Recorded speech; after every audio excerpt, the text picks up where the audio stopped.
Hello, you've tuned to this week's episode of Next Steps Forward, and I'm your host, Chris Meek. As always, it's an honor to have you with us.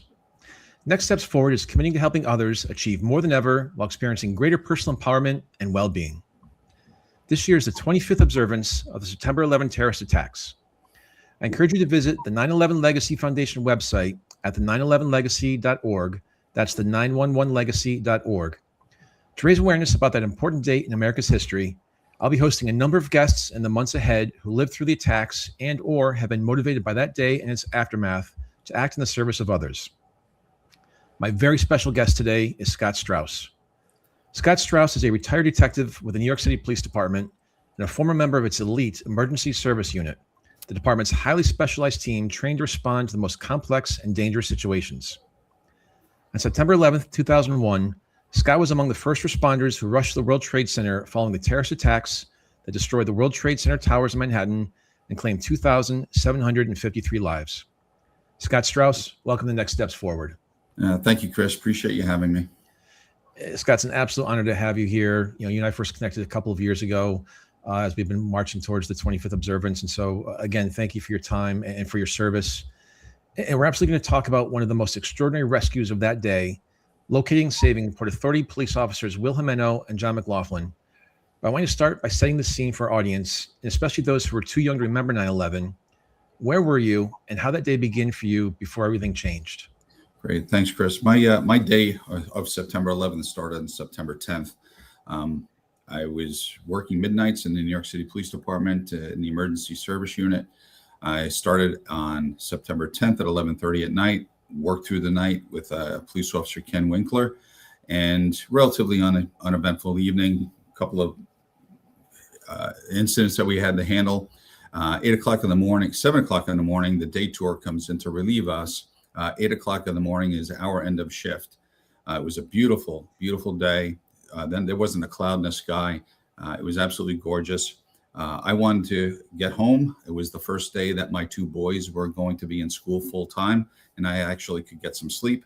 My normal day up until that time would be going home and watching them all day because my wife would have to go to work. So I was actually looking forward to get a couple more than 3 hours of sleep. On the train from Manhattan out to Long Island, my home, I'm going to date myself here. It was 25 years ago. I was listening to my Walkman, and I heard a radio broadcaster talk about a plane that had struck one of the trade centers, the towers. And at first I thought it was a joke, but they would continue to talk pretty seriously about it. And I couldn't visualize what had happened. That's my area. That's where I just left. That's my area of coverage. And but I couldn't visualize that the magnitude of it. I thought it might have been a small plane where the pilot maybe had a medical emergency. There was no weather concerns to be worried about. So then I got home. I was a volunteer fire chief in my hometown at the time. Got into my car from the train station, raced home. My kids were in school already. I put the TV on and I yelled to my wife, who was ready to go to work, that a plane, had hit the trade center. She came in, and just as she came in, we saw the second plane hit. I knew immediately I had to get back to work, and I raced back in. And at that time, were you thinking that other New York landmarks might be targeted next? No, you know what? I knew. I didn't think anything about anybody else getting attacked. I didn't think that they would hit the Empire State Building. I was focused on my job, getting back to where I needed to be and getting down there. My friends were there. They relieved us. They responded right away. I knew this was going to be a big operation. So I just raced back into the city. I didn't think about anybody else, any other landmarks that would be attacked. And that natural instinct is what every other first responder we've spoken to about this, it just, your fight or flight kicks in and just took you there. And when you went back to the city, did you go straight to the scene, or did you have to go to your station or somewhere else to gear up first? No, so my building, we call them a truck. It's a station, but we call them a truck.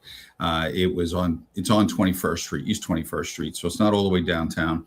It's on the east side of Manhattan. I took the Midtown Tunnel. I came in part of the Midtown Tunnel.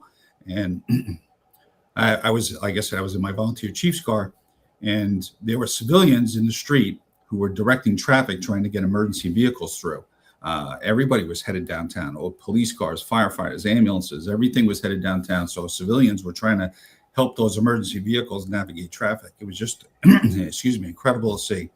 I get down to my building on East 21st Street, and as I said, my team, the guys that relieved me that morning were already down at the Trade Center. They responded as soon as the call came in. Other off-duty officers from my unit were coming into our building on 21st Street, and we were getting rescue equipment, additional rescue equipment, and our guns out, additional firearms. We were under attack, but we also had a rescue operation to start. We didn't know what to expect, what was coming next. There was no military to call in New York City that could come and protect us, so to speak. There's next to our building was the police academy, and in that police academy, in the lower level, is an indoor range. The range officers came up, and we were giving them some of our long guns to protect the building. Again, we had no idea what we were headed for or what we were going into. Very, very chaotic, unknown what was going to happen. We gathered up the equipment and we started in a caravan down to the Trade Center. Building 1 had already come down by that time. Well, it come down. The South Tower had come down while we were gathering that equipment, and the second tower, the North Tower, had come down just prior to our arrival down at the Trade Center. I've talked to dozens of people about 9/11 and specifically Ground Zero, and that's the first time I've ever heard about civilians directing traffic for the emergency service vehicles to come through. I'd never heard that. It was crazy to see New Yorkers helping New Yorkers, just getting it done. And people think New Yorkers are tough, and we're the bad guys, or tough guys and all that. But to your point, we're New Yorkers, and we have to do to take care of our own, and you guys certainly did. And let's talk about the Emergency Services Unit and how it's structured. Did you work with everyone in the unit, or were you part of a smaller team within the unit? So yes on both counts. The New York City Police Department's Emergency Service Unit is the SWAT and the rescue team of the police department. There's broken up into 10 squads spread throughout the city. I was in Squad 1 that covers everything south of 59th Street in Manhattan, but we can go anywhere in the city. At the time, it's made up of about 350 police officers, sergeants and lieutenants and detectives, out of at the time, probably 38,000 police officers. So a very specialized unit. But being that it's so small, we knew everybody in the unit. You touched on this a little bit previously. You'd been in harm's way many times before, but having seen that both buildings had been hit by those planes and knowing you're going to be going into an extremely dangerous situation, what was going through your mind as a seasoned first responder on an elite emergency services team? Are you thinking this isn't just another incident, it's something unprecedented? Or as I mentioned before, does your training condition you just to go into that automatic one foot in front of the other and let's get down to business? It was unprecedented. We've responded to plane crashes and train derailments, cut people out of cars. We stop people from jumping over bridges, but obviously something on this magnitude. We've also handled building collapses, but not something on this magnitude where 2 commercial airline jets who were flown into 2 massive buildings. My first thought, I was angry, and I'm still angry. They didn't attack a military base. These savages attacked civilians whose only crime was going to work that day. They did nothing to anybody. But we had a rescue operation and a city to protect. So as I mentioned earlier, we gathered up our firearms and we got our rescue equipment and we headed downtown. When we got there, we were relocated to stage at City Hall Park, which is only a few blocks from the Trade Center. When we had gotten down there, we're driving through the dust, which was just unbelievable. There were thousands of people walking northbound on the FDR Drive, which is a small parkway that goes up the highway that goes up the East River on the east side of Manhattan. And so that was slow going. We had to navigate through the dust and see the people. And then we got over to City Hall Park, and the police officers from my unit who were there from the beginning were told to regroup, get out of the pile and get over to City Hall Park where we're going to regroup. And when we were seeing our fellow police officers come out of the dust, so to speak. The dust was all around us, but come out of that fog, they were hurt pretty bad. Many of them were bleeding. They were completely white, covered in dust, with the exception of the blood coming out of an arm or a face. Some were carrying each other. It was tough to see. You mentioned a few minutes ago that you had arrived at the scene just after the second tower came down, and you're talking about the toxic dust and debris, how heavy it was in the air. You gave some pretty graphic images right there of your brothers and sisters in the NYPD coming out. But, what was it like trying to see and breathe and try to function? What was going on around you, both in terms of the rescue effort and some civilians trying to get out of the area? So we were broken up when we staged at City Hall Park. We were broken up into two groups, and we just standing around, and the supervisors, sergeants, lieutenants would say, "Okay, guys, you 5 guys are going to go to tactics. You 5 guys are going to go to rescue. You guys 5 are going to go to tactics. You other 5 are going to go to rescue." We're broken up in that manner. If you were assigned tactics, you went and got whatever you could find, or whatever was brought down. We put on our heavy weapons, helmets, our long guns, and set up a perimeter around the trade center. We had no idea, again, what was going to happen next.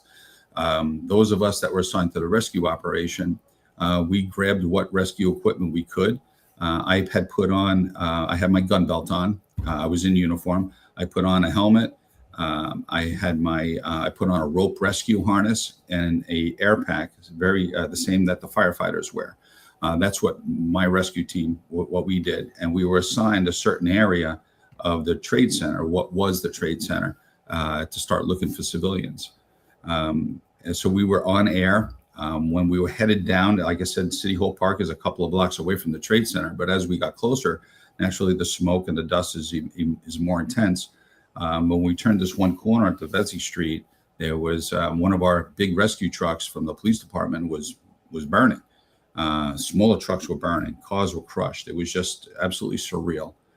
Something you would see in a movie, not in Lower Manhattan on a beautiful sunny morning. You talk about not knowing what was coming next, and you're fully armed, expecting the worst. You said the word attack several times.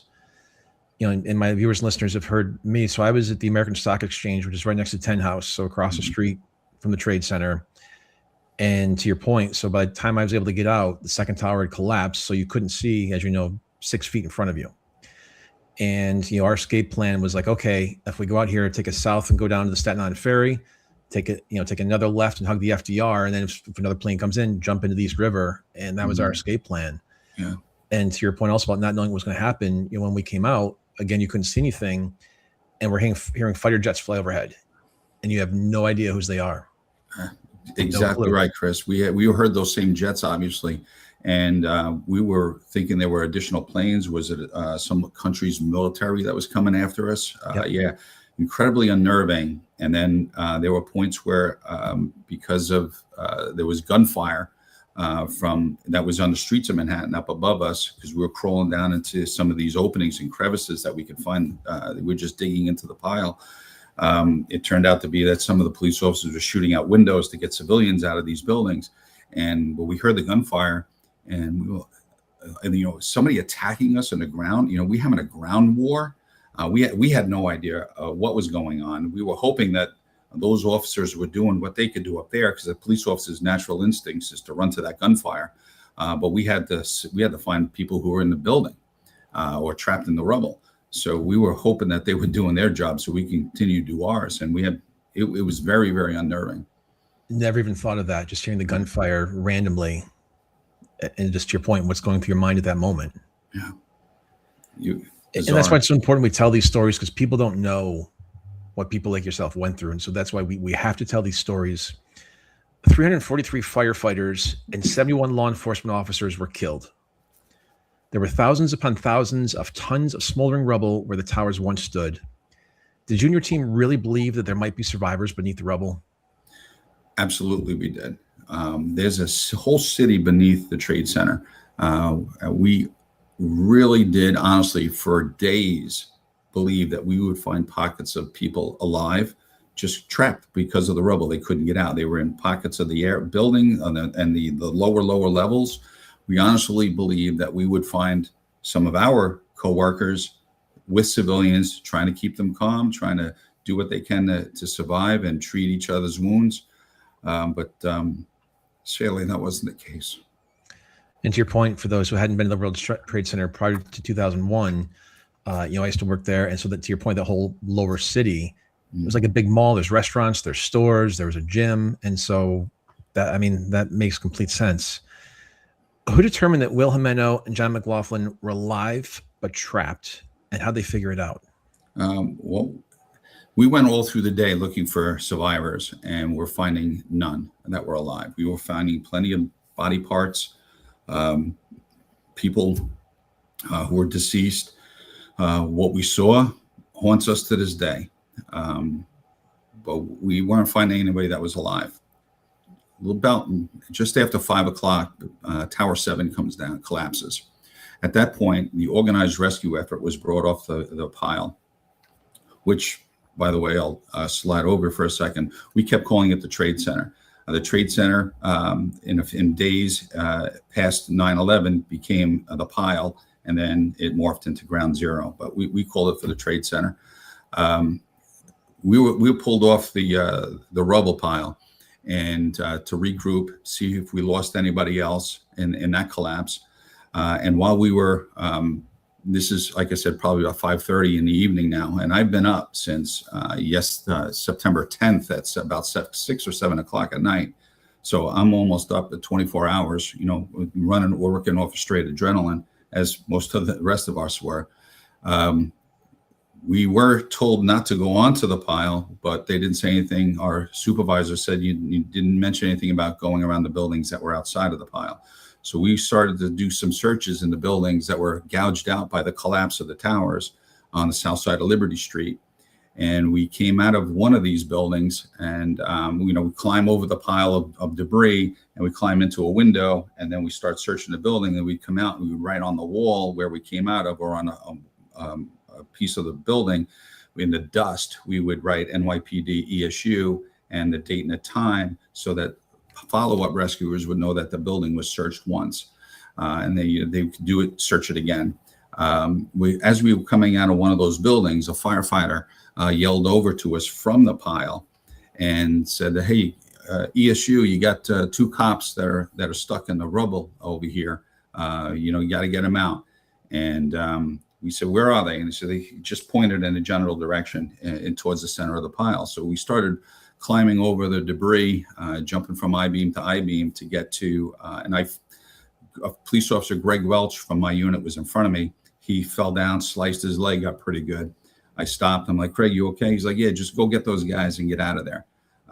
As we're getting closer to this person waving a flashlight, and I don't know why I focused on that person, but I did. A battalion chief from the fire department was yelling to us. He didn't know that these police officers were trapped in the pile. Originally, we thought that they were like us, came after the collapse, and they were just surface rescues. They didn't have, maybe they didn't have a radio, and because it was happening all day long, people were falling, slipping, getting hurt, twisting an ankle, breaking an arm. So I assumed that that's what we were going into, is to get somebody who's on top of the pile out. The fire chief was yelling to us, don't come up here, don't come up here, because buildings 4 and 5 were 2 9-story office buildings. They've been burning all day long, and they're starting to collapse right onto where they were. So it was very hazardous. And as we were coming up to the chief, we just said, "Hey, we got 2 guys here. We're just going to grab them and get out of here." And he's like, "Well, hurry up. These buildings are coming down." I get up to the gentleman waving the flashlight, and I didn't find out till days later that he was a Marine who had seen what happened. He lived in Hempstead. His name is Jason Thomas. He lived on Long Island as well, saw what happened on TV, put on his military fatigues, his camouflage uniform, and went in to see what he could do to help. He linked up with another Marine, Dave Carnes, who saw the same thing. He drove down from Connecticut. So they weren't part of the organized rescue effort. So they didn't hear the order to get off the pile. They just thank God they did, kept digging around, and they came upon Police Officer Jimeno from the Port Authority Police Department yelling. They were yelling to, anybody can hear us, yell or tap, and then Will, who was buried, heard him, and then they connected. The story goes that Dave Carnes, Sergeant Carnes, tried calling 911, couldn't get through. You can imagine the phones were very busy. He called his sister in Pennsylvania, who called the local police department, who got word back to the NYPD. But by that time, we had already been engaged in the rescue operation because that one firefighter had come over and told us that there were 2 people trapped. So I'm honored and thrilled we're talking for a million reasons. But I've heard the story about the 2 Marines helping you find the 2 officers, but I never knew their names. Yeah.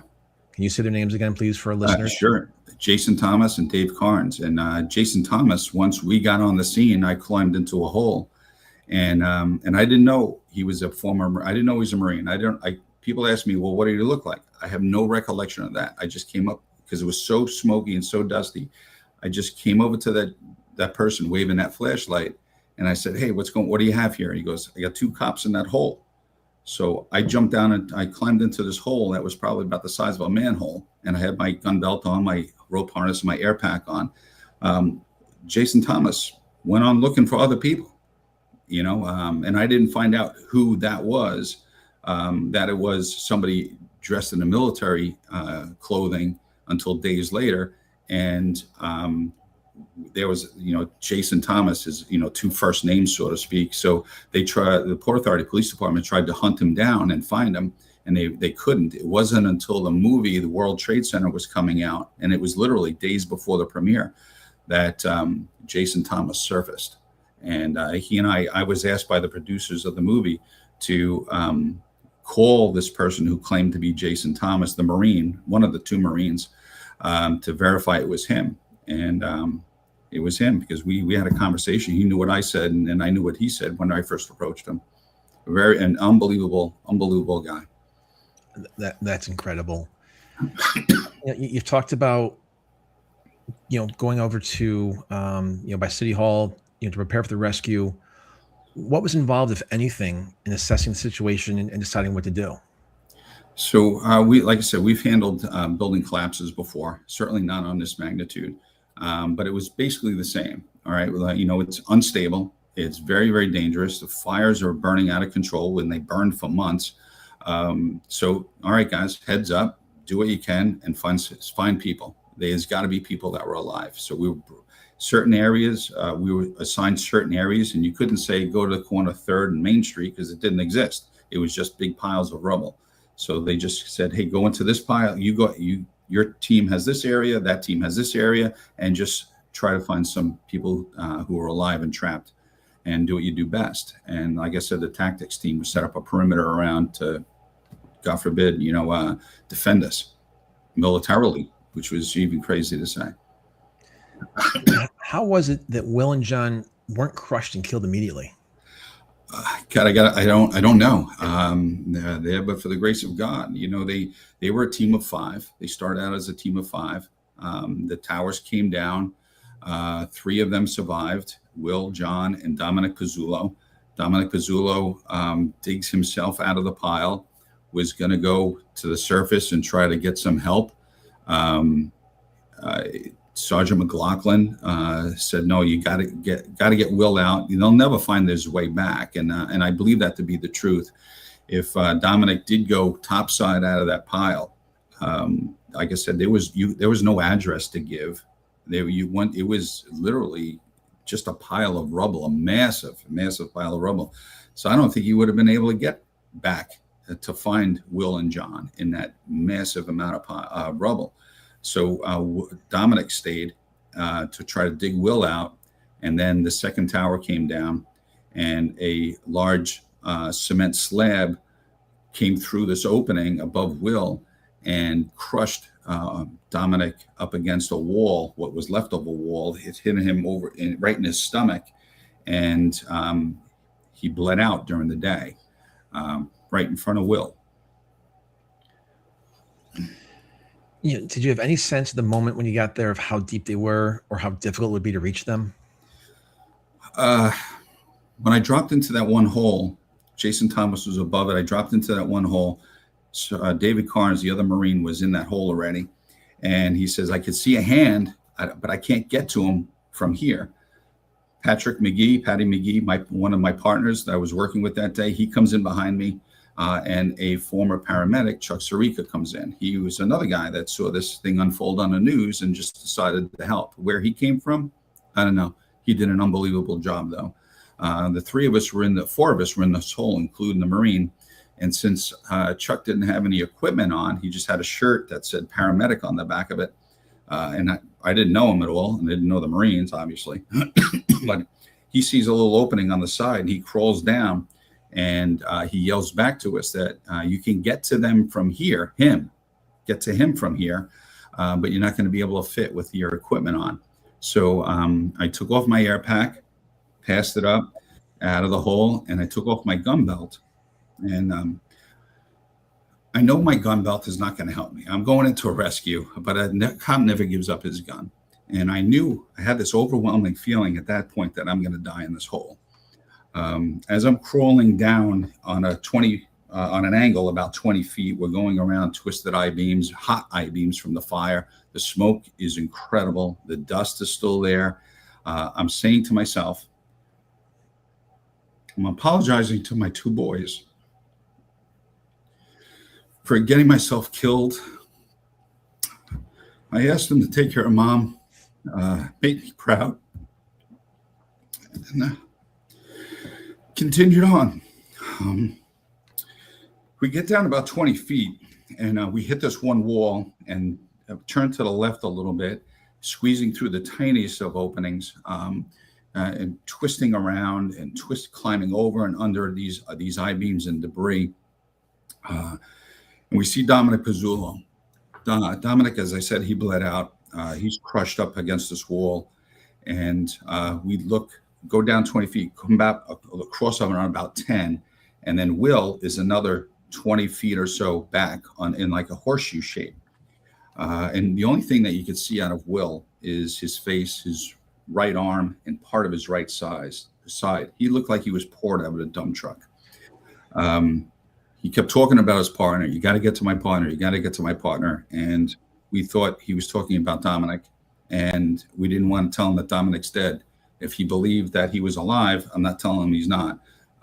So I said, Will, the way the rubble fell, we have to get you out first, and we'll get to your partner. Will was in such bad shape and buried so hard and compacted and tough to get to that Chuck and I had to crawl. Only one person at a time could fit in a small opening, and it was smaller than the chair you're probably sitting on, underneath the chair that you're sitting on. I crawled in on our sides, and we had to literally lay on our sides and claw away at the rubble with our bare hands and take things and push it down along our body back to our feet. And where Chuck was, he would take, if I was in the hole, Chuck would take that debris, give it to Patty, and Patty was standing so crushed, and he's crunched down next to Dominic, but there was an opening in this elevator shaft, and Patty was throwing the debris that we were giving him down the elevator shaft. There were rescuers up above us, again on the buildings 4 and 5 are right next to us, and they're starting to collapse and fall on top of us again, and on top of the rescuers are on top of the pile. And Patty is trying to dig his way out and find another way out to, when we get Will out, how to get him out. We couldn't get him out. The way we came in. It was just impossible. So they were trying to dig another tunnel, for lack of better description. But you can only stay digging at will for a few minutes. The smoke was, and the heat and the intensity of the dust and the smoke was just so much. I would crawl out and I would start coughing and dry heaving. And then Chuck would go in. He'd dig for as long as he could. He'd come out. And then I'd go back in, and he'd come out, and I'd come out, and he'd go back in. Chuck and I tagged him team for hours. There was a point where the fire department was yelling down to us, "Hey guys, we can't control the fires anymore. You got to get out. You got to get out." And I look at Will, and Will looks at me, and he says, he's buried, and he's like, "You're not leaving me, are you?" And I go, "No, I'm not leaving you." Did I want to go? Yeah. But how do I leave him to die and go back and hug my two boys? I can't do it. So Patty, Chuck, and I made a conscious decision to stay and to dig him out. Patty yelled up to him, "We're not leaving. We're staying. You guys do what you got to do, but we're not leaving these guys." And we continued digging. There came a point where we saw that he was wearing an air pack like we were. And I cut it off with a pair of paramedic shears that Chuck had. I cut it off his back and I pulled it out from underneath him and I passed it down to Patty. And there was, he will drop down that 8 or 10 inches, the diameter of his air bottle. And that opened up a gap on his chest because the cement slab was on his chest that seemed to go on forever into the pile of rubble. And I thought we had him out. So I wrapped around Will's chest these extenders, what we use when we climb bridges to talk people off of jumping. And I couldn't pull him out. And Will was saying, my leg is pinned, my leg is stuck. And I'm like, oh. So I try to crawl in to see where it is. He goes, and he just grabs me with his right hand. He goes, "You cut my leg off. Cut my leg off. You got to get to my partner." And I didn't want to tell him that Dominic had passed. I said, "Well, we're going to get you out of here in one piece. I have nothing to cut your leg off with." With that, Sergeant Carnes, the Marine, passes down his K-bar knife, his Marine knife, and he says, "Here, use this." And I'm like, "Oh my God." And Will's like, "Yeah, use that. Cut my leg off." I'm like, "Will, I'm not cutting your leg off if I don't have to." So I crawl in this opening on top of Will's chest, and I see that this piece of a wall is pinning down his left femur. And I back out, and we only have our hands. That's all we had in that hole. And I yelled back to Patty that I need an air chisel, kind of like a small jackhammer for the concrete. We have them on our trucks, but some of our trucks and equipment were burned and crushed in the pile you couldn't even get to.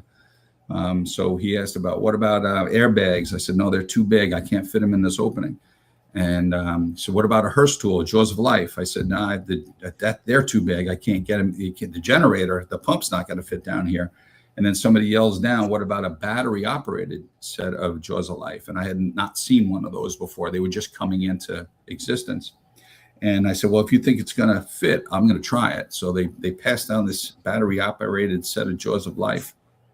And I jammed it in this small opening above Will's chest, but below that cement slab. And I'm causing Will some pain. And he's hurt pretty bad. And I said, "Will, I'm sorry." He goes, "Scott, don't worry about me. You got to get to my partner." Then while I'm doing that, we hear another voice in the pile.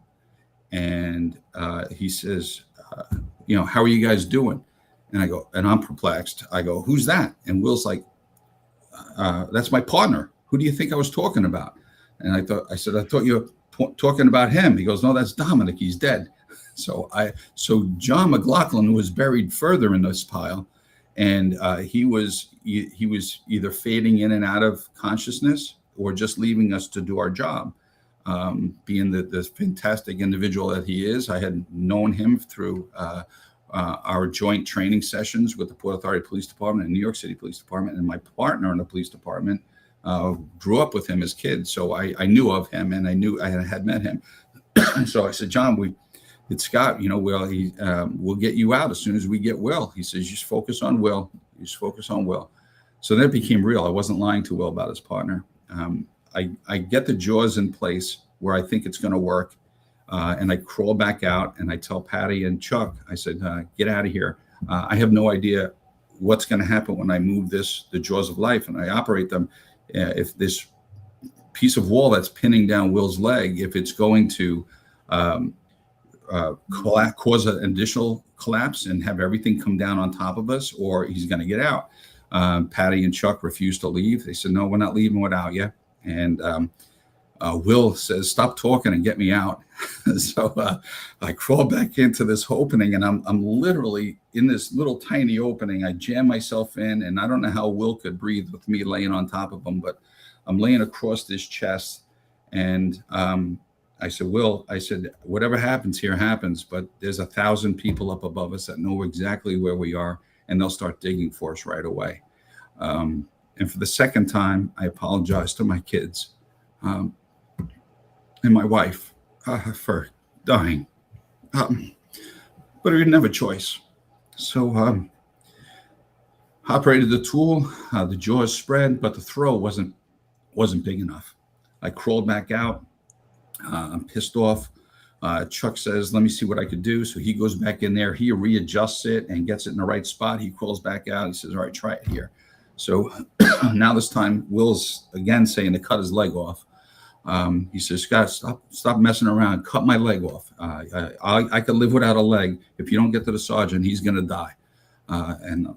So I just ignored him. And then I operated the tool. It cracked that cement block, that piece of cement, and it fell away from his leg. I thought I got him out, right? So I crawled back out, and we're pulling on. Chuck now comes in because I didn't have the strength or the leverage to even move him. Will's a big guy. And so Chuck and I went chest to chest. We both crawled in on our sides, and we're pulling on those extender straps trying to get Will out. And Will's screaming now that his foot is pinned, his foot's stuck. And I'm like, oh, motherfucker, you know what's next, right? And the firemen are screaming. They can't control the fire anymore. The buildings are coming down on top of us. So I crawl back in on top of Will. I crawl in on over his chest. And this is, again, this very, very, very small opening. And I try to get down to see what's pinning his foot. And my head is by his knees, and my knees are by his head. And this is where I say to him, yeah, Will, you couldn't be a female cop. And I know all sorts of HR issues are going to pop up, right? But it was, it's that gallows humor, right? We didn't think we were getting out of there alive, so we could pretty much say whatever we wanted to say. And we were throwing a couple of kind of jokes around there. We were trapped. We were digging him out for 3 hours or so. So we were in there a long time, and talking and trying to keep his spirits up. And there were times there that John McLaughlin wouldn't answer when Patty was yelling to him. Patty McGee was talking to John McLaughlin. Patty was calling him Irish Eyes, and he's like, stay with us, stay with us, stay with us. And he would fade, and he wouldn't answer us. And you could tell over that 3 hours, his voice is getting weaker and weaker. And we didn't think either of these guys were going to survive the rescue attempt. They were hurt so bad and buried so intensely that we didn't think we were going to get them out in time to save their lives. So I crawled in on top of Will, and I could see with a tiny flashlight that a piece of rebar was going across the ball of his foot and his boot. And I took the Marine's knife and I tried to cut the boot, but I couldn't reach down that far. I couldn't crawl down any further. I'm on top of Will, and the smoke and the choking smoke and the dust.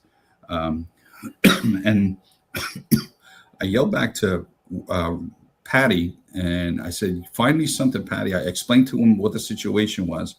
And he passes to Chuck, and who passes to me this piece of rebar. This piece of rebar was the perfect length, bent in the perfect way it was bent. And I put that, I'm using both of my hands, I'm laying on my stomach, and I push that piece of rebar forward. And I put it in where his foot is, and I lift up the rebar, but I couldn't grab his foot because I needed both hands to hold up that one piece of rebar, and I couldn't grab his foot. So Chuck comes in, I yelled at Chuck, and Chuck comes up as much as he can, and he's putting his left arm out, and he's putting it up alongside of me, and he's trying to reach into me, and I grab his hand and I put it on Will's pants, and Will is screaming. He's in a bad way, and we're just causing him more and more pain, and he's sucking it up like you wouldn't believe. And I kept apologizing to him for hurting him more, and he just kept saying, Scott, cut my leg off. You got to get to that sergeant. Do whatever don't worry about me. Don't worry, just get to that sergeant. So I said to Patty, to Chuck, when I tell you to, pull on his leg. So I lift up the rebar using both of my hands. And I said, now, and Chuck is ripping his pants, trying to pull his leg out with his one hand. And Will is screaming. And we finally get him free. I crawl out, Chuck crawls out. Now again, crawl back in with chest to chest. And we're trying to pull Will out. And we get Will out to where Patty was with Dominic. And it's a very, we're Patty is an area no bigger than a dining room underneath the space underneath your dining room table. That's the area. That's where I would go to take a break, so to speak, when I wasn't digging on Will, and that's where Chuck would, take a break when he wasn't digging out Will. And if you call that a break, that it was still just as smoky and dusty. It's still just as hot, but that's the area of refuge, I'll call it. And we got Will into a Stokes basket that Patty and the other rescuers had opened up this hole in this other tunnel. They slid down the Stokes basket. We put him in the Stokes basket when we sent him up topside. I crawled back into the hole, and I talked to John. I said, John, now this is, I guess say like 11:30 or so at night on September 11th. I said, John, I'm no good to you. I'm physically crushed, exhausted. I can't help you anymore. There's a fresh team coming right in right now, and they're going to get you out of here. He said, Scott, thanks. Thanks for getting my guys out. I left. I went topside. We were worried that he was gonna give up. He got his guys out, and that was it. I get topside, and the conditions are just as bad as they were inside. Other than all I wanted to do was just stand up and take a breath. I could barely stand up. I was so stiff from being in that opening, and in that pile. But the dust, the smoke, the fire, it was there still. And I talked to Kenny Winkler, who I worked with, the Midnight Tour with, who saved dozens of lives that day himself. I said, Kenny, John McLaughlin's in there, and you got to get him out. And he's like, no problem, Scott, we got it. And I don't know why I said it, if we didn't know the guy, we were going to leave him. I don't know. It's kind of like telling your kids, be careful, before they leave the house. You just say it because you say it. But they got him out like 7 hours later. And it was incredibly, incredibly intense operation. I mean, listening to all of that and the hours upon hours that you and Patty and Chuck were there before you were relieved, how'd you keep going for as long as you did under such harsh, for lack of a better word, conditions? It was tough. Like I said, we were dry heaving in the hole. We were choking. There were times where I was on top of Will and I couldn't see him. And people were like, well, how come you didn't have anybody relieve you? And because we were all when we dug away at Will in the beginning and we realized they had his air pack on, and we pulled the air pack off, and we're like, oh, we got him out. And then now his leg's pinned. Now, okay, let's work on his leg. And we worked on his leg and got that, using the jaws of life, got that wall off his leg. And, all right, we got him out. And, no sense sending anybody yet. We got him out now. And we're pulling on him, and now his foot's pinned. It was just one thing after another. With John's rescue, because it was so long, and he was buried so much more. They rotated firefighters and police officers in. I don't know how long they were in there for working on John at a time, whether it was 15 minutes or 10 minutes. But Chuck, Patty, and it was just the three of us. So you retired from the NYPD now, and thank you for sharing that very important story of never giving up, never leave your wingman, strength in numbers, all of that. Again, these stories have to be told. You're retired from NYPD now, and all these years later, you're still experiencing health issues directly related to Ground Zero. And if it's not too personal, would you talk about that? No, in 2017, I had a pretty major surgery. My trachea and my bronchial tubes, both of them were closing up. I had surgery, 300 stitches in my chest to try to open them up again. I had a sinus surgery later on that same year to clean everything out that was inside.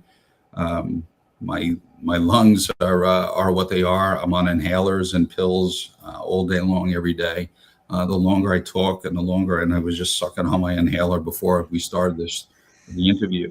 I've gotten pretty good at trying to suppress a cough, but I'm okay. It's been all these years later. I've seen my two boys grow up who incidentally are all police officers in the NYPD, who are incidentally in the emergency service unit like I was. And 2 weeks ago, they were promoted to detective. So it was pretty cool. I get to see them grow up. I have a granddaughter, and I have another a baby on the way, grandson on the way. 14 of my friends didn't have that luxury. So many more, 20, you mentioned the number earlier, almost 3,000 people didn't have that luxury and that benefit of seeing that family grow up. So I did count my blessings each and every day. And if tomorrow something happens to me and I get diagnosed with something because of 9/11, it's okay. This is gravy. I'm so thankful I have it, and I'll never turn it away. But so many people didn't have the opportunity that I had to see my family grow up. Well, and to that point, I appreciate you raising that. In total on 9/11, there were 2,977 people murdered in broad daylight on American soil. But you don't think about the generations after that. Yeah. People say, "Oh, Scott, you're a hero." I'm not a hero. I worked with heroes, but I am certainly not one of them. In my eyes, the heroes of September 11th are the members of the family members of those who perished that day and the day since. The wives and husbands had to still provide for their families. The kids who no longer have a mother or father or et cetera, they still had to go to work. They had to be productive in society. They had to go on with their lives. They are the true heroes, in my opinion. My viewers and listeners have known I've gone on this crusade over the last couple of years regarding the 25th observance of 9/11, because after the 20th, nothing really happened. It was pretty disappointing. People are forgetting. We vowed to never forget, and that phrase is becoming pretty hollow at this point. Are we at the risk of losing something as a society or nation if we don't continue to actively remember and teach 9/11? Yeah, I think we are. History, they say, repeats itself. This is our Pearl Harbor to our parents and grandparents. This is an incredibly pivotal moment in the world history, not just American history. The entire world changed after September 11th. And if we don't forget, and if it just becomes a footnote in a page of a book, then we're not going to learn a benefit from the learnings of that day. It's important to hear the stories. They're going to be forgotten. We talked earlier about World War II veterans, et cetera, how they're slowly, quickly being, passing away. But nobody talks about stories of World War I because there's nobody left. Now, yes, we have media, we have videos like this and things that will be hopefully held on to forever. But it's important that we continually remind each other how fragile life is and what could happen to you just because you went to work. And the world's got to change. And hopefully our country can change for the better. The patriotism on September 12th, 13th, and the weeks after was just amazing. Nobody wants another September 11th, but every one of us will take a September 12th. We were one nation, and we came together like I've never seen it before. All the donations that we got from schools around the country, churches, letters, donations. We got all the cards. We got all the equipment. We got everything that the entire country sent to us. We got, and that's what helped us get through those days and those weeks. So thank you for everybody for doing that. There's a story I came across from Akron, Ohio, and there was a bank there. I forget the name of the bank, but it's on the website that they took under their mission to raise money for a fire truck for FDNY. Well, not only did they raise enough money for a fire truck, they also raised enough money to buy 2 police cars for NYPD. So to your point about everyone coming together, Akron, Ohio, my dad and stepmom lived there, and that's a long ways away from Lower Manhattan. And to your point, September 12th brought everyone together. Yeah, it was just an amazing and patriotic feeling that I wish we could get back to, as long as another September 11th doesn't cause it. Amen. When did you first feel a responsibility to begin sharing the story of 9/11 with others? I didn't talk much about it. My father, I had sent a letter, dating myself, right? Maybe it was an email, I don't remember, but I sent to my dad, kind of explaining what we did. And but that was pretty much it. And then Will was saying, hey, Scott, this is a story, it's a good story, that one of our darkest days, very, very few survivors were pulled from that rubble. And Will and John were two of them. And the story needs to be told. So in the beginning, I didn't speak much about it, but then I started to, and then I realized that people wanted to hear a story like this. They wanted it to have a connection to September 11th, whether it's from Pennsylvania, DC, or New York. They wanted to hear something firsthand. And as you can tell, parts of the story are very difficult to talk about, but I think it's important to get through them and for people to hear the emotion and to feel it. And to know and I'm just one story out of the millions that are out there. But it happened to real people. It's not just in a book somewhere. This is real people that these stories happen to. And there's so many more stories. Like I mentioned, you have the boat, massive, that story is just incredible. The man in the red bandana, another unbelievable story. Grander, Newfoundland, where they tripled the population in 90 minutes by landing jumbo jets in this tiny little town. There's stories of people, office workers. Mr. Jones helping Mrs. Smith down the stairs, or the lady who was in a motorized wheelchair on the 80th floor who couldn't get out, and two gentlemen took her out of that and put her in a common chair, when they could have ran out of the building themselves, but they got her out. They risked their lives to help her. They weren't trained. They weren't police officers, firefighters. Civilians were helping civilians that day, and nobody cared what political belief you were, what religion you were, what you looked like. It was just people helping people and taking care of the guy next to you, and that's all they did that day, and it was great. You saw the worst in humanity, and you saw the best in humanity that day. Yeah, it was. Yes, you're absolutely right. Scott, we're coming to the end of our conversation. We've got about 2 minutes left. As we approach the 25th observance of 9/11, what do you hope individuals and the country as a whole will do to remember that day? Remember the stories. Share the stories.